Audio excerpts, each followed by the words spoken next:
Good morning बच्चों BA part first में हमने अभी तक परंपरागत और आधुनिक दृष्टिकोण, परंपरागत आधुनिक सिद्धांत, इसके संदर्भ में अध्ययन किया।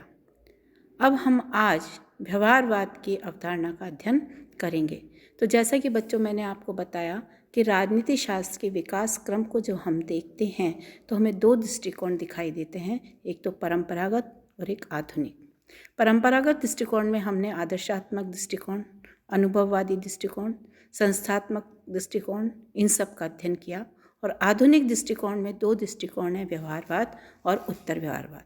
मैंने आपको बताया था कि परंपरागत राजनीति शास्त्र में सुधार किया गया और उसके क्षेत्र को विस्तृत किया गया, मानव व्यवहार को अध्ययन का केंद्र बनाया गया।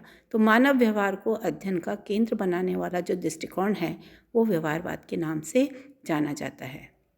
व्यवहारवाद की जब हम बात करते हैं तो इसका उदय पाश्चात्य संदर्भ में हुआ था। अमेरिका में सर्वप्रथम ईस्टर्न ने व्यवहारवाद का प्रतिपादन किया था। तो अगर बच्चों हम ये देखें कि व्यवहारवादी विचार क्या नया है, तो ऐसा नहीं है। व्यवहारवादी मान्यताओं के कुछ विचार प्लेटो के अध्ययन विचारों में, अरस्तु के में, मैकियावेली के में, जॉन लॉक, मॉन्टेस्क्यू, इन सब के विचारों में हमको दिखाई देते हैं। लेकिन इसका भली भांति जो प्रतिपादन हुआ और इसका जो प्रारंभ हुआ वो अमेरिका में व्यवहारवादी क्रांति से ही माना जाता है। तो अमेरिका के वैज्ञानिकों ने जो एसोसिएशन थे उनमें दो थे। एक तो वहाँ पॉलिटिकल साइंस एसोसिएशन थी जिसमें कि अनुसंधान का कार्य चलता रहता था, और शिकागो विश्वविद्यालय, जिससे कि आप भली भांति परिचित हैं, वहाँ पे अध्ययन अध्यापन अनुसंधान का कार्य चलता रहता था। तो वहाँ पर व्यवहारवाद का सूत्रपात हुआ। तो बच्चों अगर हम देखें तो वास्तव में व्यवहारवाद का सही रूप में जो प्रतिपादन है या व्यवहारवाद का जो प्रणेता है वो डेविड ईस्टन को ही माना जाता है। लेकिन इससे पहले जैसा कि मैंने आपको बताया कि कई राजनीतिक विचारक आए जिन्होंने कि व्यवहारवाद को परिभाषित और प्रतिपादित किया। सबसे पहले यदि हम देखें तो 1908 में ग्राहम वालास, इनको व्यवहारवाद की इन्होंने नींव रखी। इनकी बुक का नाम था ह्यूमन नेचर इन पॉलिटिक्स। तो बच्चों आपको पता है कि व्यवहारवाद क्या कहता है कि राजनीतिक विज्ञान का केंद्र मानव व्यवहार है। तो इन्होंने मानवीय प्रकृति की बात करी है राजनीति में ग्राहम वालास ने, और उसके आधार पर व्यवहारवाद को स्थापित करने की कोशिश करी। 1908 में A.F. बेंटली की बुक आई जिसका नाम था द प्रोसेस ऑफ गवर्नमेंट। तो इसमें भी इन्होंने व्यवहारवाद की बात की है। और 1925 में चार्ल्स मेरियम की बुक आई। उन्होंने न्यू एस्पेक्ट ऑफ पॉलिटिक्स में, यानी कि राजनीति शास्त्र के नवीन आयाम, इसमें इन्होंने व्यवहारवाद की बात करी है। और जो राजनीतिक तथ्य हैं उनको मानवीय आधारों पर स्पष्ट करने की कोशिश जो है वो इनके द्वारा की गई है। तो ये सब बातें थी। तो A.F. बेंटले ने संस्थाओं का विश्लेषण मानवीय आधार पर करने पर बल दिया।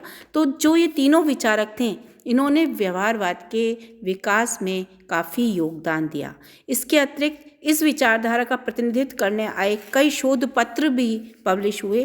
Public opinion, world politics, American behavioural science, ये सब हुआ अमेरिका में। इसके अतिरिक्त डेविड ईस्टन ने व्यवहारवाद को सही रूप में स्थापित किया।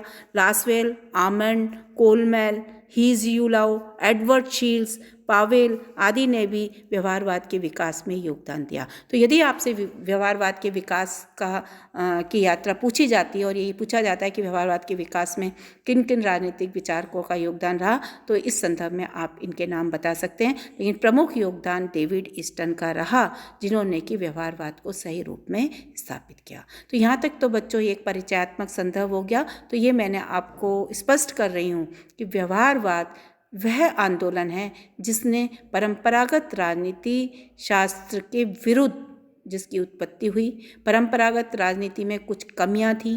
परंपरागत जो आपने सिद्धांत पढ़े वो आपने देखा कि वो केवल मानकीय सिद्धांत रहे जो कि कल्पनाओं पर आधारित थे, आदर्शात्मक थे, व्यवहारिक नहीं थे, और जटिलताएं दिन पे दिन बढ़ती जा रही थी। फर्स्ट वर्ल्ड वार के समय तो क्या था, सारा शक्ति का केंद्र यूरोप में था। लेकिन सेकेंड वर्ल्ड वार के बाद रूस और अमेरिका दो ध्रुव बन गए थे। अमेरिका में पूंजीवादी विचारधारा थी, रूस में साम्यवादी विचारधारा थी। और उसी समय जो एशिया अफ्रीका के राष्ट्र थे वो नव उदित हो रहे थे, तो ये दोनों महाशक्तियाँ अपना अपना प्रभाव इन देशों पर स्थापित करना चाहती थी। तो ये देशों पर स्थापित करने के लिए इन्होंने नवीन नवीन अवधारणाओं का सूत्रपात किया, नई नई इन्होंने तकनीक लाए, तो राजनीतिक कई समस्याएं उत्पन्न हो गई, जटिलताएं उत्पन्न हो गई।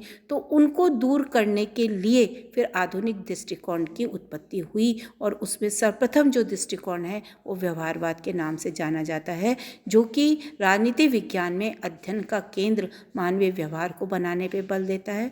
दूसरी बात, व्यवहारवाद वैज्ञानिक पद्धति को अपनाता है। तीसरा, व्यवहारवादी क्रांति के नाम से भी जाना जाता है। फोर्थ, व्यवहारवाद एक तथ्यात्मक अवधारणा है। व्यवहारवाद एक तथ्यात्मक अवधारणा है जिसमें कि तथ्यों पर बल दिया जाता है। तो इस तरीके से ये व्यवहारवाद की बात जो है वो सामने आती है।